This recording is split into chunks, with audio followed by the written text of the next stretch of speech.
C'est un matin comme les autres, vous allumez votre PC et là, vous découvrez horrifié que vous n'avez plus accès à rien. Vos photos intimes sont dévoilées et vos données récupérées. Tout est censé être plus sécurisé. On n'est plus sur Windows 98 où on avait peur de cliquer sur un simple lien. Alors, est-ce que cela est encore possible en 2021? Aujourd'hui, il y a des mises à jour, des antivirus, des autorisations ou encore des doubles notifications. Peut-on encore craquer des mots de passe en brute force? En 2017, le Parlement britannique est en panique. 91 comptes de messagerie des députés ont été piratés. Est-ce que les hackers ont utilisé des failles informatiques complexes pour y arriver à un tel niveau dans les appareils britanniques? Non, ils ont utilisé une attaque de type brute force. Le principe est ultra bourrin, vous testez des millions de mots de passe en espérant que ça marche. À l'époque, c'était long et fastidieux, mais avec la montée en puissance des machines, c'est devenu beaucoup plus simple. Avec 25 cartes graphiques, il faudrait que 5h30 pour tester toutes les combinaisons d'un seul mot de passe. Ça va encore plus vite quand vous utilisez un dictionnaire. Au lieu de tester toutes les combinaisons possibles, vous testez les combinaisons probables. En plus simple, tous les mots de passe les plus utilisés.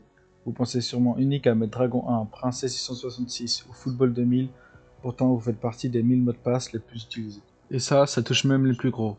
Le code de lancement des missiles nucléaires était 8 x 0 pendant 15 ans. Le mot de passe admin de Facebook pour se connecter à tous les comptes était Chuck Norris. Et pourtant, tester des centaines de mots de passe est une technique qui marche, et c'est encore massivement utilisé par les hackers. À travers le monde, on compte plus d'1 million d'attaques brute force chaque jour par des logiciels comme Hashcat, Jack the Ripper. Première ligne anti-brute force, les CAPTCHA. Il s'agit d'un test qui permet de savoir si vous êtes humain ou non. Il s'agit de résoudre des puzzles, de reconnaître une séquence de lettres déformées ou de trouver un objet dans une photo découpée. Mais est-ce qu'une machine est capable de résoudre ça? Bah non, tout est possible avec les intelligences artificielles. C'est pour ça que depuis 2017, on passe sur une nouvelle génération de CAPTCHA. Et ce n'est pas des casse-têtes encore plus difficiles à résoudre, non, juste une simple cage à cocher. Ici, l'algorithme analyse les micro-mouvements de la souris et détermine si vous êtes humain ou non. Un robot aura des mouvements trop mécaniques, trop répétitifs et se fera immédiatement cramer. Mais des malins ont réussi à déjouer ça en créant un système robotique. Et pour les tests de reconnaissance d'objets, il suffit de dire qu'on est aveugle et Google nous fait passer un test audio qui est beaucoup plus facile à résoudre pour une intelligence artificielle. Les CAPTCHA n'empêchent rien, ils ne font que ralentir, et les hackers ont toujours gagné cette guerre. Bloquer les ordinateurs qui font trop de tentatives. Brute force une adresse Gmail, c'est possible, mais là il faudra être très patient, parce que vous avez le droit à 3 tentatives toutes les 6 heures avant que le compte soit ralenti ou carrément bloqué. Et ça avec une seule adresse IP. Rien qu'avec un mot de passe de 8 caractères avec des chiffres qu'avec votre date de naissance, ça prendrait 10 000 ans. L'astuce des hackers ici, c'est de faire chaque tentative depuis une IP différente, mais bon, ça prendrait plusieurs années malgré tout. Troisième ligne anti-brute force, la double authentification. Imaginons que le brute force a marché, la personne accède à votre compte et la dernière chose qui va vous sauver, c'est la double authentification.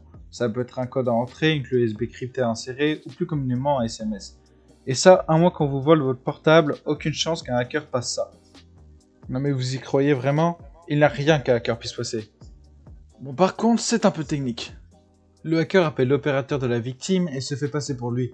Il peut réussir à convaincre l'opérateur de rédiger tous les appels SMS vers son téléphone. Oui, c'est possible de faire ça, et plusieurs ont déjà été victimes. Et même si vous n'arrivez pas à convaincre l'opérateur, vous pouvez toujours utiliser cet appareil, un eMessi Catcher. Une fausse antenne relais, oui, comme dans les films. Ce relais va vous permettre d'intercepter les communications téléphoniques et donc le SMS de validation. Cet appareil n'est même plus nécessaire aujourd'hui puisque la chaîne Radio-Canada a montré comment avec une attaque SS7 il est possible d'intercepter à distance les communications. Ainsi, en 2017, en Allemagne, des dizaines de comptes bancaires ont été vidés avec des hackers qui n'étaient peut-être même pas dans la ville. Une troisième méthode encore plus folle a été montrée par le hacker Kevin Mitnick. Il envoie une fausse invitation LinkedIn par mail, le lien ressemblant tout point avec l'officiel, mais il ne l'est pas. Ce qui est fou, c'est que le site fonctionne. Vous pouvez vous loguer et accéder à votre profil, mais derrière, le hacker récupère votre clé de session de double notification et pourra ainsi se connecter. Vérifiez toujours que l'URL soit la bonne avant d'entrer votre mot de passe. Ayez toujours des longs mots de passe avec des noms, des majuscules et des caractères, même si c'est long à écrire.